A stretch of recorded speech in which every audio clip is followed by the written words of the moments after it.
के दर्शन करा दे, दर्शन करा दे, दर्शन करा दे, दर्शन करा दे, आरती करा दे, दर्शन करा दे, दर्शन करा दे।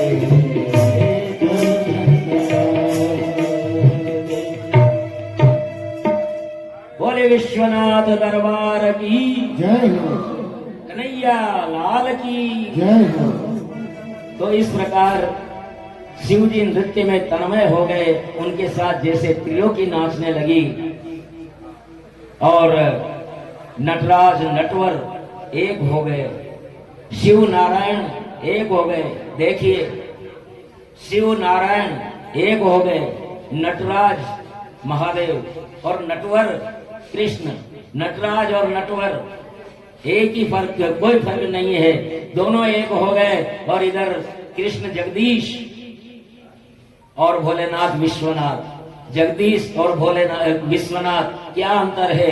यहाँ जगदीश और विश्वनाथ एक हो गए और योगीश्वर और योगेश्वर, योगीश्वर भगवान शिव और योगेश्वर भगवान कृष्ण ये एक हो गए। तो बड़े आप प्रेम से बोलिए, नटराज नटवर की जय हो, जगदीश विश्वनाथ की जय हो, योगीश्वर योगेश्वर की।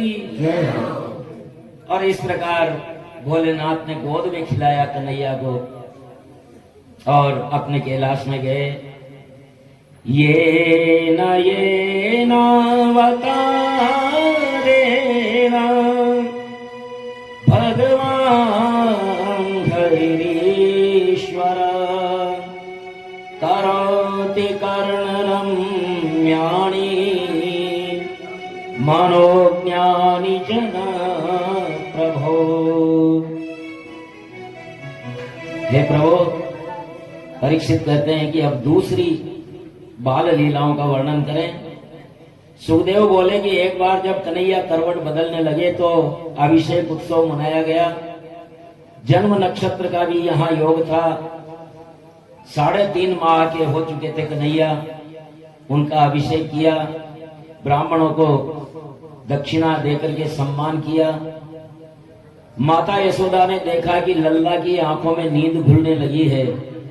तब सकट बैलगाड़ी, उसके आगे का हिस्सा होता है, उसमें झोली डाली और उस झोली में कन्हैया को सुला दिया। कुछ देर बाद बाल कृष्ण जाग करके रोने लगे। जाग गए, किसी को पता ही नहीं लगा, रोने लगे। यशोदा अतिथियों के सत्कार में लगी थी, उनका रोना कोई सुन नहीं पाया। तो कृष्ण ने क्रोध आया और लात मारी छकड़े के, छकड़ा पलट गया। छकड़े में जो सारे सामान लदे हुए थे सब बिखर गए। छकड़े पर सवा रखा हुआ दूध, दही, अन्य सामग्री बिखर गई। छकड़ा भी टूट फूट गया। सब आश्चर्य करने लगे कि ये क्या हुआ, छकड़ा इस प्रकार कैसे, खड़ा खड़ा छकड़ा टूट गया, यानी बैलगाड़ी, ये कैसे हो सकता है? वहां खेलते हुए बालकों ने कहा कि अरे मैया मैया, ये कृष्ण लल्ला ने लात मारी इसलिए छकड़ा टूट गया। अब ये कोई मानेगा क्या? 3.5 महीने का बच्चा लात मारेगा और बैलगाड़ी टूट जाएगी? लेकिन बच्चों ने देखा, उन्होंने कहा, लेकिन किसी ने माना नहीं। और यशोदा जी ने ग्रह का उत्पात माना, स्वस्ति वाचन शांति पाठ करवाया। दरअसल इस सकट के ऊपर सकटासुर नाम का एक असुर आकर के बैठ गया था और ये बैलगाड़ी ही सकटासुर का रूप थी उस समय। और सकटासुर का उद्धार किया भोलेनाथ ने इस प्रकार से। और एक बार क्या हुआ कि हिरण्याक्ष का पुत्र, हिरण्याक्ष हिरण्यकश्यपु का भाई, जिसको वारा अवतार लेकर के भगवान ने मारा था, हिरण्याक्ष का पुत्र उत्कच ने एक बार लोमस ऋषि के आश्रम में वृक्षों को कुचल दिया था। लोमस ने साथ दिया कि तू देह रहित हो जा, देह रहित हो जा। तो वह अशरीरी हो गया। उत्कच ऋषि के चरणों में गिरा, मेरा शरीर लौटा दीजिए। महात्माओं का शाप भी वरदान हो जाता है। उन्होंने कहा वेवस्वत मनवंतर में श्री कृष्ण के चरण स्पर्श करके और तेरी मुक्ति होगी। वही असुर छकड़े में बैठ गया था। मैया ने उत्सव किया, कृष्ण के कारण किया और कृष्ण को ही भूल गई। मैया ने उत्सव क्यों किया था? कृष्ण के 3.5 महीने पूरे हुए थे तो कृष्ण के लिए ही ये उत्सव किया था, लेकिन कृष्ण को ही भूल गई तो फिर विपत्ति तो आनी थी। तो हम भी उत्सव करें और ईश्वर को भूल जाएं तो फिर कितनी बाधाएं आती हैं, फिर कहते हैं कि ये क्या हुआ। तो उत्सव करें तो पहले अपने इष्ट देव को मनाना ही चाहिए, क्योंकि हम अपने इष्ट देव को नहीं मनाएंगे तो विपत्तियां आ ही जाएगी। एक बार कृष्ण को गोद में लिए हुए यशोदा माता दुलार रही थी, तभी भगवान के भार में भारी वृद्धि हुई और इतनी वृद्धि हुई कि माता उनके बोझ को संभाल ही नहीं पाई और आखिरकार नीचे बिठा दिया। इसी समय तृणावर्त, क्या कहते हैं, बबूला, चक्रवात का रूप लेकर के वो आया राक्षस तृणावर्त, बवंडर बनकर के आया और कृष्ण को आकाश में ले उड़ा, कृष्ण को आकाश में। और इसमें कोई शक नहीं है, अमेरिका इधर तो इतना वजन, इतना बल नहीं होता बबूलियों में। समुद्री तटों पर जो चक्रवात आता है उसमें बहुत बल होता है यहाँ भी, लेकिन अमेरिका आदि देशों में जो आता है ना चक्रवात, उसमें तो कारें तक उड़ जाती है, इतना शक्तिशाली होता है। तो कन्हैया को ले उड़ा और वो कृष्ण को, क्योंकि उसने गला पकड़ लिया, कन्हैया ने गला पकड़ लिया, वो छुड़ाना चाहे, लेकिन कृष्ण को एक बार पकड़ के तो देखो, तुम्हारे छोड़ने से कुछ नहीं होगा, वो छुड़ाएगा ही नहीं। तो कृष्ण ने उसे छोड़ा नहीं।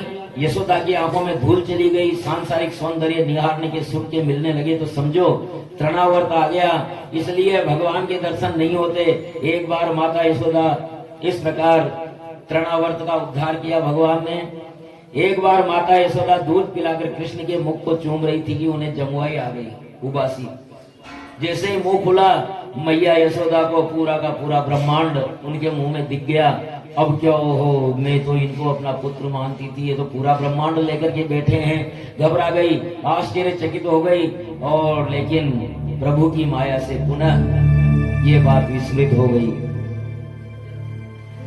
गर्गा पुरोहितो राजन यदूनां सुमहातपा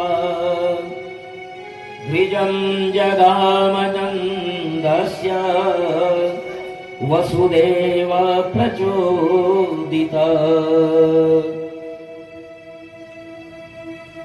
गर्ग जो यादवों के देव की वसुदेव जी के पुरोहित थे, वो वसुदेव जी की प्रेरणा से नंद गांव में गए और नंद बाबा को प्रणाम किया। तो नंद बाबा ने कहा कि महाराज, मेरे बच्चों का नामकरण संस्कार करना है। तो गर्ग महाराज ने बोला कि देखो, अगर मैं नाम संस्कार करूंगा और इसका पता अगर कंस को लग गया तो उसको ये तय हो जाएगा कि ये वसुदेव का एक पुत्र है। तो इसलिए भले ही नामकरण संस्कार कर दूं, लेकिन ये गुप्त रीति से होना चाहिए।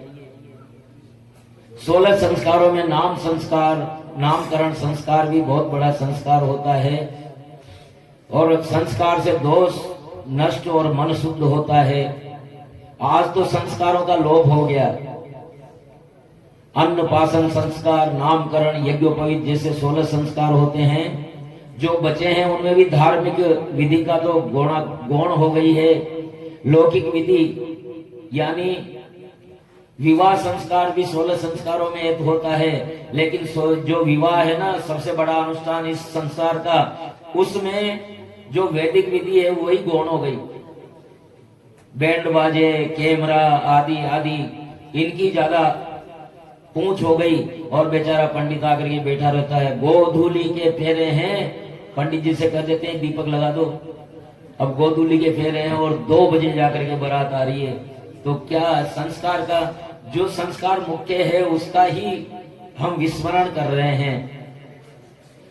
तो नंद बाबा ने नामकरण संस्कार की बात की तो गर्ग ऋषि बोले कि देखो, प्रकट में संस्कार करना ठीक नहीं होगा, ये बालक वसुदेव के ही हैं, ये विश्वास हो जाएगा कंस को अगर मैंने किया तो। इसलिए गुप्त रूप से गौशाला में नामकरण संस्कार का प्रस्ताव किया और गौशाला में जाकर के और विधान पूर्वक नामकरण संस्कार किया। गर्गाचार्य बोले, अयम ही रोहिणी पुत्रो रमयन् सुहृदो गुणे आख्यायस्ते राम इति बलाधिक्यात् बलं विदु। ये जो रोहिणी का पुत्र है ये बड़ा रमणीय होगा, सुंदर होगा और इसमें बल भी बहुत ज्यादा होगा, इसलिए ये बलराम इसका नाम होगा। यहां से संकर्षण करके देवकी के गर्भ से संकर्षण करके रोहिणी के गर्भ में आया, इसलिए इसका नाम संकर्षण भी होगा।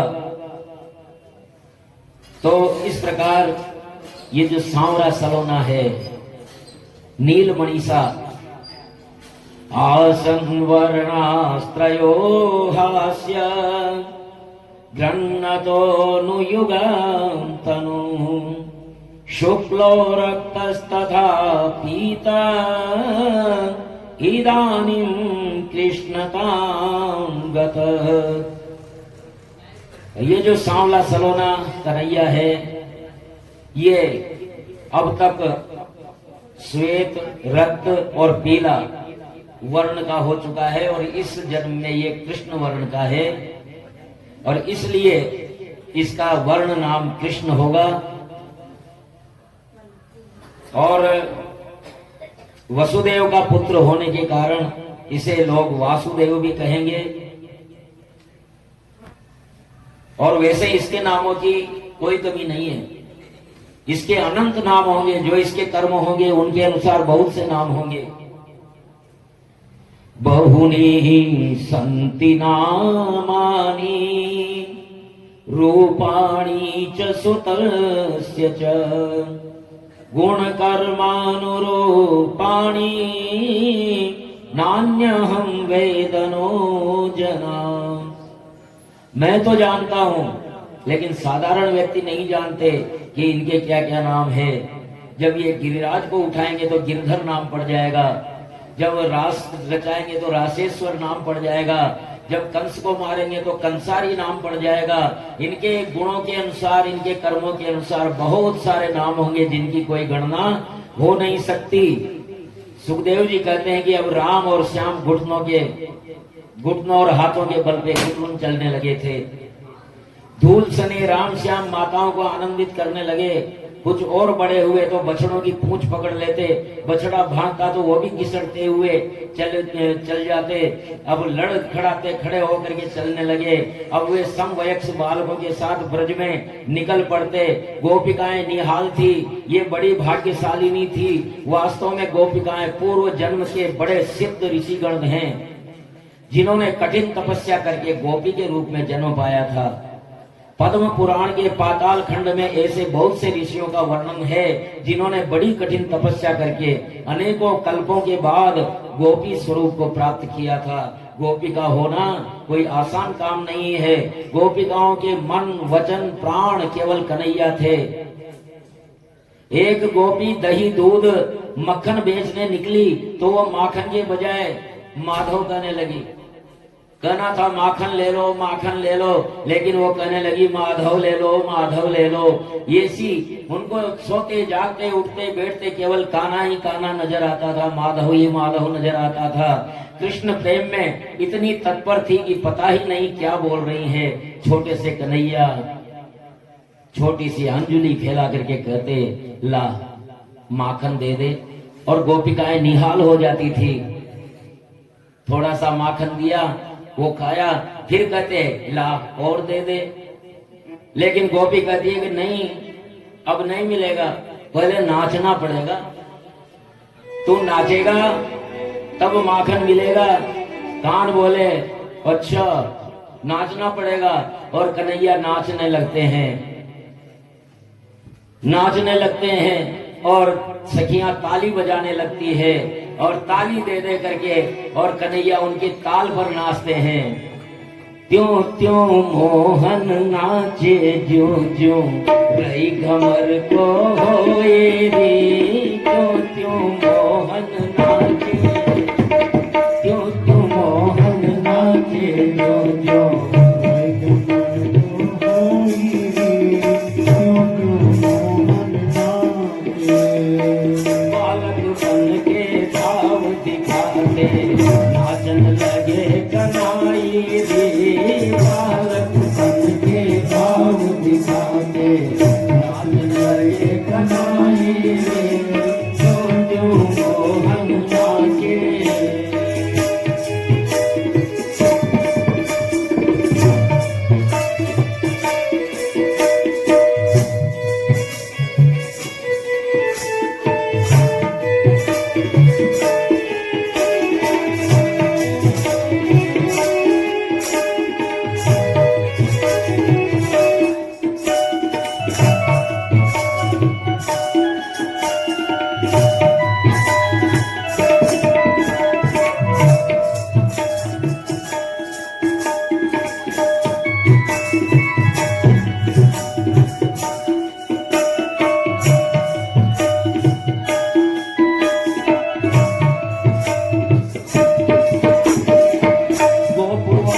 से माखन मांगे नंद यशोदा का लाला, से माखन मांगे नंद यशोदा का लाला, जी भर कर माखन देने पर थोड़ा सा नाचो लाला, जी भर के माखन देने पर जी भर के नाचो लाला, ताली दे के गोपी गाए ताली,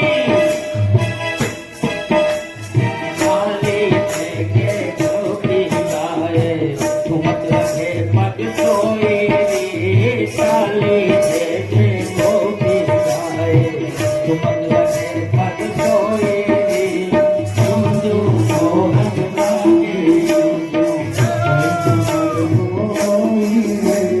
तुम जो मोहन लागे।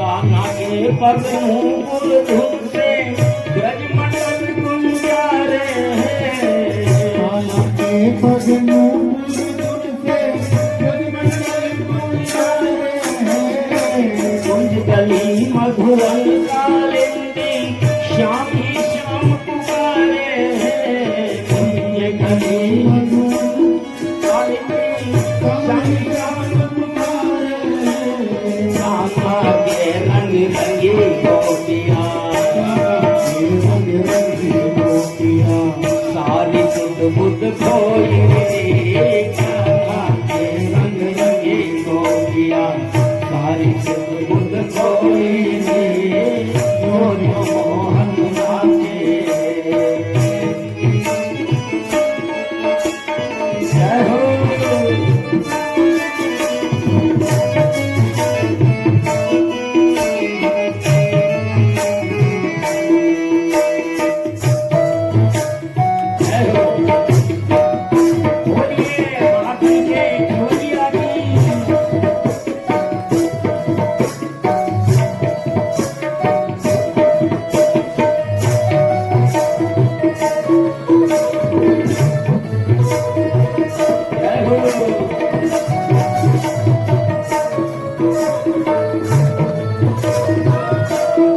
और देखिए प्रेम का कथा, प्रेम का प्रताप देखिए कि जिन चरणों का योगी तपस्वी ध्यान करते हैं उनको नहीं मिलते, लेकिन गोपियों के यहाँ वो नाच रहे हैं।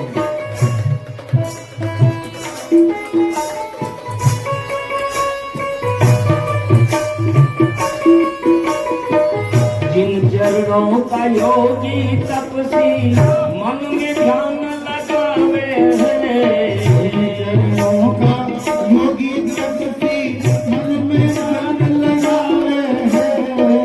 वह परमेश्वर नाच रहा जो सबको नाच नचावे हैं। वो परमेश्वर नाच रहा जो सबको नाच नचावे हैं। वह परमेश्वर नाच रहा जो सबको नाच नचावे हैं। वो परमेश्वर नाच रहा जो सबको नाच नचावे हैं। आज भाग्य भी गोप का भाग्य भी गोप बलूका। बाज रहा खुद को ही नहीं। आज भाग्य भी गोप बलूका। कोई है आज भाग्य भी गोप का। आज भाग्य भी आज भाग्य भी गोप बलूका। बादशाह कोई है जो मोहन नाचे, जो मोहन नाचे, जो प्रेम खोए अब गोपिकाएं थोड़ा थोड़ा माखन दे रही है, कन्हैया को नचा रही है, कन्हैया को नचा रही है। कन्हैया को खूब निचाया, फिर थोड़ा माखन खिलाया।